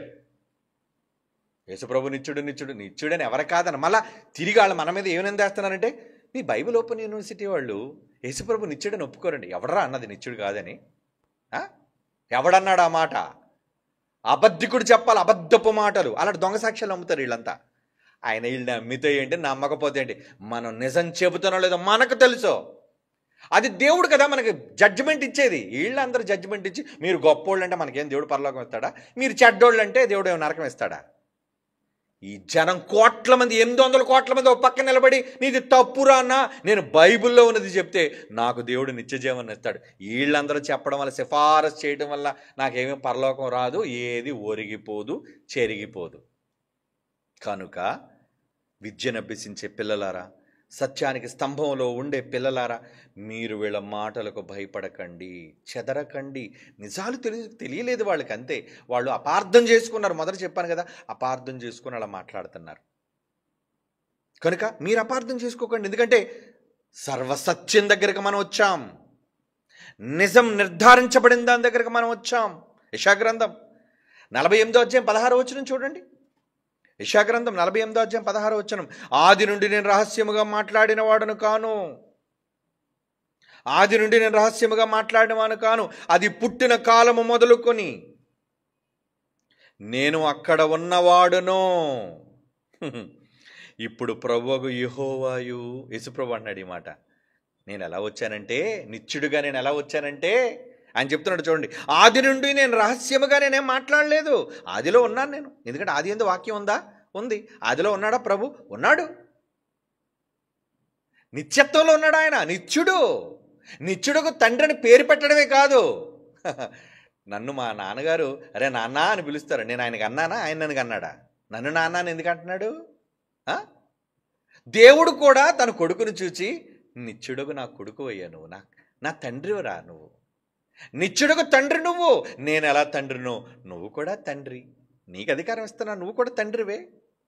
అంటే ప్రేమతో ఆదరించే ప్రతి వ్యక్తి తండ్రి అవుతున్నప్పుడు ఏమండి, ఎవరైనా ఆదరించినప్పుడు ఏమండి నాకు నాన్న లేకపోయినా నాన్నలా ఆదరించారండి, మిమ్మల్ని నాన్నలా చూసుకోవచ్చండి, తప్ప? ఏమండి, నాన్నగారు లేనప్పుడు ఎవరిలోనైనా నాన్నని చూసుకోవడం తప్ప? నిన్ను ప్రేమించి నీకు త్యాగం చేసి నీకోసం సహాయపడేవాళ్ళు తండ్రి చూసుకోవడం తప్పే ఉంది చెప్పండి? అలా యేసుప్రభువును కూడా, నాయన నువ్వు కూడా ప్రాణం పెట్టు ఒక నాన్నలాగా, నువ్వు కూడా నిత్యుడుగు తండ్రివి నాయన, నువ్వు నిత్యుడిగా ఉండడానికి నేనే అధికారం ఇస్తున్నాను నాయన. ఎంత అధికారం ఇచ్చినా పాపం యేసుప్రభు ఎంత మంచోడు చూడండి, నువ్వు నాతో సమానంగా. ఎందుకంటే యేసుప్రభువుని గురించి మాట్లాడుతూ ఫిలిప్పీ పత్రిక, ఆయన ఎలాంటి దాన్ని విడిచిపెట్టి వచ్చాడట, ఎలాంటి దాన్ని విడిచిపెట్టి, ఎలాంటి స్థాయిని విడిచిపెట్టి వచ్చాడా? ఆయన మనుష్యుడుగా పోలికగా పుట్టి. ఏమండి, ఫిలిప్పీ పత్రిక 2వ అధ్యాయం, గబగబతి అని టైం అయిపోయింది, 6వ వచనం. ఆయన దేవుని స్వరూపము గలవాడై ఉండి దేవునితో సమానముగా ఉన్నాడా? దేవుడు తన దగ్గర సమానంగా పెట్టుకున్నాడా? నాయన నువ్వు నాతో ఈక్వల్ రా. ఎంత మంచి హృదయం అండి తండ్రిది, తన కొడుకును కూడా తనతో పాటు సమానంగా చూసుకునే గొప్ప మనసు మన తండ్రిది. ఆయన ఏమన్నాడట? నువ్వు నాతో సమానమయ్యా, నువ్వు నేనెంతో యెహోవాను, నువ్వు అంతే. అలాంటి స్థితిని వదులుకొని సమానముగా ఉండుట విడిచిపెట్టకూడని భాగ్యమని అనుకోలేదు, కానీ వదిలేసి ఆ సమానత్వాన్ని, దేవునితో సమానత్వాన్ని, తండ్రితో సమానత్వాన్ని వదిలేసుకొని ఏమండి కిందకు వచ్చేసాడు. యేసుప్రభు త్యాగం చేశాడు.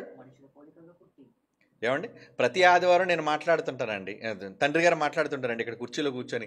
కానీ మొన్న 2 సందర్భాల్లో నాకు ఒక విధంగా బాధ అనిపించింది. కానీ నిజంగా ఆయన చిన్నపిల్లల నా పక్కన కూర్చొని, అంటే ఆయన కుర్చీ నాకు ఇచ్చి సండే పూట నడిపించి అప్పటి వరకు వాక్యం చెప్పేసరికి వచ్చేసరికి మీరు చూసరికి సీట్ మారిపోయాడు. ఆయన సీట్ మారిపోయి ఎక్కడికో వెళ్ళిపోలేదు, ఆయన ఇక్కడే నా కుడి పక్కన కూర్చున్నాడు. అంటే తండ్రి స్థానంలో కొడుకు వచ్చాడు, కొడుకు స్థానంలో తండ్రి వెళ్ళిపోయాడు. ఆయన నా కొడుకు అయిపోయాడు ఇప్పుడు ఆయన. అవునా? కుడి పక్కన కొడుకు ఉంటాడు అనుకుంటే ప్రసన్నబాబు గారు, జైశాలి గారు పక్కన ఉంటారు, కుడి పక్కన అనుకుంటే కుడి పక్క, ఎడం పక్క. ఇప్పుడు కుడి ఎడాలు పెద్ద ఆలోచించకండి, మళ్ళీ ఏదో ఉదాహరణగా మీకు చెప్తున్నాను అంతే. కనుక ఆ సండే పూట నేను మాట్లాడినప్పుడు ఆయనేమో కొడుకుగా నా స్థానంలో కూర్చున్నాడు, నేనేమో తండ్రి స్థానంలో కూర్చున్నాను. అప్పుడు నేనేమన్నప్పుడు వచ్చేసింది, ఇంక విర్రవీగిపోయి ఇంక నేనే అయిపోయాను డైరెక్ట్. ఆయన అనుకోకూడదు కొడుకుని. ఎంత నా తండ్రి నన్ను ప్రేమించి ఇచ్చినా మా నాన్నే, నన్ను కన్న మా డాడీని మించినోడు లేడు అని నేను అనుకోవాలి. అలాగే యేసుప్రభు అనుకున్నాడు. ఎలాగో తెలుసా? చూడండి, అరే బైబిల్ వండర్ఫుల్. బైబిల్ భావాలు అర్థం కాక అపార్థం చేసుకున్నారు వీళ్ళంతా. కొరింథీయులకు రాసిన మొదటి పత్రిక 15వ అధ్యాయం, ఈ లోకాన్ని అంతటిని నాశనం చేయడానికి యేసుప్రభుతో కొడుకుని పంపుతాడు. నాయనా నువ్వు వెళ్ళరా, ఇప్పుడు వెళ్ళి మొత్తం తీసుకొచ్చే సంఘాన్ని అనేటప్పుడు వచ్చి భూమి మీద ఉన్న అధికారాలను మొత్తం సమస్తాన్ని కొట్టివేసి, చదవండి ఆ మాట, 15వ అధ్యాయం 27, 28. దేవుడు సమస్తమును క్రీస్తు పాదముల క్రింద లోపరిచేశాడు. నాయన ముల్లోకాలు నీవేరా, కూర్చోరా, కుర్చీ నీదేరా. నాన్నగారు మీరుంటే నేను కూర్చోవడం ఏంటండి? పర్లేదురా కూర్చో. వద్దు నాన్నగారు, నేను మీ పక్కనే కూర్చుంటాను, మీ కుడి పక్కన కూర్చుంటాను. నాన్నగారు ముల్లోకాల శక్తి నాకు ఇచ్చినా నేను మీ కుడి స్థానాన్ని కోరుకుంటాను, మీ స్థానం నాకు వద్దు నాన్నగారు, మీ స్థానం మీకే ఉండాలి అని చెబుతూ సమస్తమును లోపరిచినప్పుడు పాదాల కింద పెట్టినా ఆయనకు సమస్తమును లోపరిచిన వాడు తప్ప, లోపరిచింది ఎవరో? తండ్రి తప్ప సమస్తమును లోపరచబడి ఉన్నదను సంగతి విషయం. తండ్రి లోపడిపోలేదు కొడుక్కి, కానీ అన్నిటినీ లోపరిచేశాడు. కానీ కొడుకు ఎంత మంచోడు అంటే కింద చెప్తున్నాడు చూడండి, మరియు సమస్తమును ఆయనకు లోపరచబడినప్పుడు, యేసుప్రభు వారికి లోపరచబడినప్పుడు దేవుడు సర్వములో సర్వముగ నిమిత్తము కుమారుడు తనకు సమస్తమును లోపరచిన దేవునికి తానే లోబడిపోతున్నాడట. అబ్బా ఎంత మంచి గుణం అండి. అధికారం, తాళాలన్నీ నీ చేతికి ఇచ్చేసిన ఏమిటి, కోడల్ని పిలిచి అమ్మ నేను ముసలిదాన్ని అయిపోయానమ్మా, ఇదిగో మొత్తం ఇంటి తాలూకా అన్ని తాళాలు నీకు ఇచ్చేస్తున్నానంటే, అత్తగారు మీరున్నంత వరకు అది మీ నడానికి ఉండటమే ఆ గుర్తు, అది హుందా అండి. తర్వాత ఎలాగా అత్తగారు తర్వాత నా చేతికి వచ్చినప్పుడు సంగతి కదా, మీరు ప్రేమగా నన్ను చూసుకుంటున్నప్పుడు తాళాలది ఏముందండి అనే కోడలు ఎంత గొప్పది, అని ఇచ్చే అత్త ఎంత గొప్పది. అలాగే సమస్త అధికారులు కొడుక్కి ఇచ్చినప్పుడు కొడుకు ఏమంటున్నాడు? నాకెందుకు నాన్నగారు, ఏంటి ఇవన్నీ చేసిన తర్వాత కూడా పరలోకానికి సంఘాన్ని తీసుకుని వెళ్ళిపోయి తండ్రికి రాజ్యం అప్పగించిన ఆ ముందు మాట అదే కదా. 24వ వచనం ఏంటి? అప్పుడు భూమి మీద ఉన్న సమస్తమైన అధికారమును బలమును కొట్టివేసి తన తండ్రి అయిన దేవునికి రాజ్యం, అంటే ఎవరు? మనందరం రాజ్యమును అప్పగించును. అలాగే అప్పగించిన తర్వాత ఈయన ఏమైపోతాడు? చివరి వచనాల్లో తానే తండ్రికి లోబడిపోను. అంటే నాన్న నేను ఎప్పుడు మీ కొడుకునే నాన్న, మీకు చావు లేదు కదా, మీరు చచ్చిపోతే మీ స్థానంలోకి నేను వస్తాను, కానీ మీరుంటుండగా నేను ఎలా వస్తాను? నేను కొడుకుగా ఉంటాను, అన్ని అధికారాలు నాకు వచ్చాయి, ఓకే, అయినా మీ స్థానం మీదే. అదండి తండ్రి కొడుకుల అనుబంధం, వాళ్ళిద్దరి మధ్యలో ఉన్న సత్సంబంధం. అసలు ఎవరూ లేరు, ముగ్గురు ఒకటైనా పాకం చేశారండి. ఏమండి? తండ్రి లేడు, కొడుకు లేడు, పరిశుద్ధాత్మను లేడు, ఏక వ్యక్తే త్రిపాత్రాభినయం చేశాడు. ఏంటి అవతారాలు అనుకున్నారంటే అవతారాల పురుషుడు కింద. ఆ సబ్జెక్ట్ వేరులేండి, ముగ్గురు ఒక్కటే అనేది వేరు. ఇక్కడ మనం మాట్లాడుతుంది నిత్యత్వం కదా. అంటే బైబిల్ అర్థం కాక ఎవరికి తోచినట్లుగా వారు మాట్లాడి బైబిల్లో ఈ భావాలను అర్థం చేసుకుండా తమ స్వకీయ నాశనానికి అపార్థం చేసుకుంటున్నారు. వద్దు సోదరులారా, మిమ్మల్ని ప్రేమించి చెబుతున్నాను. మిమ్మల్ని అవమానపరచాలను, మిమ్మల్ని కించపరచాలను, మీరు తప్పు చెప్పారని మిమ్మల్ని వేలెత్తి చూపించాలని కాదు నా ఉద్దేశం. సత్యం తెలుసుకుందాం. నిత్యుడు నిత్యుడు నిత్యుడు యేసుప్రభు నిత్యుడు యేసుప్రభు నిత్యుడు అని అంటున్నారే. తండ్రి నిత్యుడు, యేసుప్రభు నిత్యుడు, పరిశుద్ధాత్మ దేవుడు నిత్యుడు. యేసుప్రభు నిత్యుడిగా ఉండడానికి తండ్రి అధికారం ఇచ్చాడు. అలాగే మనం కూడా నిత్యులుగా ఉండడానికి మనల్ని నిత్యులుగా చేశాడండి. మన పిల్లలం అండి, ఆయన గర్భాన పుట్టిన వారసులం అండి. దేవునితో పాటు క్రీస్తుతో కూడిన వారసులం, క్రీస్తు తోడి వారసులం అంటాడు చూడండి. రోమపత్రిక 8వ అధ్యాయం అనుకుంటాను చూడండి, ఆఖరి మాటలు 29-30 అనుకుంటాను. ఏమండి కరెక్ట్ చూడండి ఆ వచనం, 17వ వచనం. ఎస్, రోమపత్రిక 8వ అధ్యాయం 17. మనం పిల్లలమైతే వారసులం, మనం తండ్రికి వారసులం కదా. అనగా దేవుని వారసులం, క్రీస్తుతో కూడా మహిమ పొందుటకు ఆయనతో ఒకవేళ మీరు కష్టపడితే క్రీస్తుతోడి వారసులం అంటున్నాడు చూడండి. అంటే క్రీస్తు వారసుడే, మనము వారసులమే. ఆయన కొడుకే, మనం కుమారులమే. ఏమండి? మనమంతా వారసులం. అంటే ఒక తండ్రికి పిల్లలుగా వీళ్ళందరూ వారసులు. ఇంకా చాలా సబ్జెక్ట్ ఉందండి, కానీ మనం మాట్లాడుకునేది ముగ్గురు కోసం కాదు. ఏమండి? ఇప్పుడు మన అంశం ఏంటంటే నిత్యత్వం. అంటే యేసుప్రభు నిత్యుడా? ఎందుకు నిత్యుడు? తండ్రి ఇచ్చాడు, నాయన నువ్వు నిత్యుడిగా ఉండు నాయన. అలాగే మనం కుమారులుగా ఆయన గర్భవాసం నుంచి పుట్టిన మనమంతా కూడా నిత్యులమా కాదా? ఏమండి? అవును, నిత్యులమే, నిత్యులమే. కనుక నిత్య జీవంలోనైనా ఉండాలి, నిత్య నరకంలోనైనా ఉండాలి. ఎందుకు వాటిన్నిటినీ నిత్య నరకం నిత్య జీవం అని ఎందుకు పేరు పెట్టాడంటే నువ్వు నిత్యుడు గనుక. నీకు నాశనము లేదు నీ జీవానికి. హెబ్రీ పత్రిక చివరిగా చదువుకుందాం, 7వ అధ్యాయం 15వ వచనం. హెబ్రీ పత్రిక 7వ అధ్యాయం 15వ వచనం. నాశనము లేని జీవమునకున్న శక్తి. ఆయన జీవానికి నాశనం లేదండి. ఎటర్నిటీ, ఎవర్ లాస్టింగ్నెస్, ఎల్లప్పుడూ ఉండే నిత్యత్వం. అంటే తండ్రికి కుమారులుగా మనకి నిత్యత్వం లేదా? ఈ విషయాలన్నీ మర్చిపోయి యేసుప్రభు నిత్యుడు, వీళ్ళు మాత్రమే నిత్యులు, మన ఎవ్వరు నిత్యులు కాదని నిత్యత్వం కోసం అవగాహన లేని వాళ్ళు ఉన్నారు చాలామంది. ఏదో యేసుప్రభుడు నిత్యుడు కాదంటున్నామని, యేసుప్రభు కుమారుడు కాదంటున్నామని, యేసుప్రభుని దైవత్వం లేదంటున్నామని. ఎవరన్నారా యేసుప్రభు దేవుడు కాదని? నిజమైన దేవుడని ప్రకటిస్తున్నాం మనం, పరిశుద్ధాత్ముడు దేవుడని ప్రకటిస్తున్నాం మనం. ఏమండి? వాళ్ళే దేవుళ్ళ? దేవుని వాక్యం ఎవరి యొద్దకు వచ్చానో ఇది ఇంకా ఉంది, తర్వాత వెళ్ళిపోతే దేవునికి దేవుళ్ళే పుడతారండి. ఎంతసేపు వారే దేవుళ్ళు అనుకునే స్వార్థపరుడు కాడు దేవుడు. నేనేరా, మా ముగ్గురేరా దైవాలు, మీరెవరు దైవాలు కాదనుకునే స్వార్థపరుడు కాదండి మన తండ్రి. అందరికీ సమానంగా తన సింహాసనాన్ని ఇవ్వాలనుకున్నవాడు. రాజు, నా గర్భాన్ని పుట్టావురా, నువ్వు యువరాజు, తర్వాత కాబోయే రాజు, ఈ రాజ్యం నీది, ఈ అధికారం నీది, దేవదూతలు నువ్వే పాలించాలి. అదే కదండి మనతో చెప్పాడు. మీరు ఎవరికి తీర్పు తీరుస్తారట? దేవదూతలకు తీర్పు తీర్చుదురు. ఎంత గొప్ప నిత్యత్వాన్ని మనకిచ్చాడే. చావు లేదండి మనకి, మన ఆత్మలకు చావు లేదు. ఇప్పుడు చెప్పండి, దేవుడేనా నిత్యుడు? మీరు నిత్యులగారా? నిత్యులే. భూమి మీద పుట్టిన ప్రతి మనిషి, వాడు చెడ్డవాడైనా వాడు మంచివాడైనా, వాడిలో ఉన్న బీజం అక్షయ బీజం నుంచి వచ్చింది. శాశ్వతుడకు దేవుని బీజము నుంచి పుట్టారు కాబట్టి వాళ్ళకి చావు లేదు. చావు లేదంటే దేహ సంబంధమైన చావు కాదండి, నరకమనే నిత్య శిక్ష వాళ్ళకి లేదు. నరకంలోకి వెళ్ళినా మరణం అంటారు కానీ అక్కడ వాడికి చావు లేదు. ఆత్మ చావదు, అక్కడ మంటలు ఆరవు. నిత్య జీవంలో నీకు ముగింపు లేదు, నీకు సంతోషాలు ఆగవు. అంటే దేవుని నిత్యుడికి పుట్టిన యేసుప్రభు ఎలాగ నిత్యుడిగా ఉండడానికి ఇచ్చాడో, మనం కూడా నిత్యులుగా ఉండడానికి దేవుడు ఇచ్చాడు. కనుకనే నిత్యులుగా అక్కడైనా ఉండాలి, ఎక్కడైనా ఉండాలి. చావు లేనివారుగా, ముగింపు రాని వారముగా నిత్యత్వాన్ని మనుష్యులందరికీ ఇచ్చాడు. Because we are sons of God. దేవుని కుమారులం మనమంతా, స్త్రీలేనా. కాబట్టి నిత్యత్వం దేవునికేనా? ఏమండి, నిత్యత్వం దేవునికేనా? నో. లేదా నిత్యత్వం తండ్రి కుమార పరిశుద్ధాత్మకేనా? అందరం నిత్యులం, అందరం నిత్యత్వాన్ని కలిగిన వాళ్ళం. అది బైబిల్ చెప్తుంది. సంతోషించాలనుకున్నాను. God bless you all. కళ్ళు మూసుకోండి, ప్రార్థన చేసుకుందాం. పరిశుద్ధుడైన తండ్రి దేవా, మీ అమూల్యమైన మాటలను అవగాహన లేని ఎందరో తండ్రి అపార్థం చేసుకుంటున్నారయ్యా. వాళ్ళు చూసి మేము జాలి పడుతున్నాం. మీ కుమారుడు మహాసంగతులు బయలుపరిచాడు, ఆయన ద్వారా మీరు చెప్పారు, పరిశుద్ధాత్మ దేవుడి ద్వారా ఇంకా బాగా వివరించారు. సంపూర్ణతలోనికి మమ్మల్ని తీసుకుని వెళ్ళారు నాయన. తండ్రిగా మీరు పంపిన కుమారునిగా యేసు ద్వారా, అలాగే మీరు పంపిన మరో కుమారుడు ఎల్లప్పుడూ మా దగ్గర ఉంటే పరిశుద్ధాత్మ దేవుని ద్వారా, ముగ్గురు మీరు కుటుంబం, పరలోకమందున్న మీ కుటుంబం, భూమి మీద ఉన్న మమ్మల్ని అందరినీ కుటుంబాలుగా గుర్తించారు తండ్రి. అది మేము గొప్ప భాగ్యంగా ఎంచుకుంటున్నాం.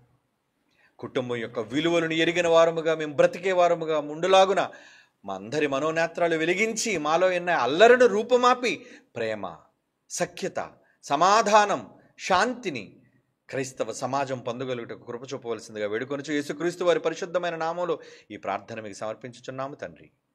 ఆమేన్.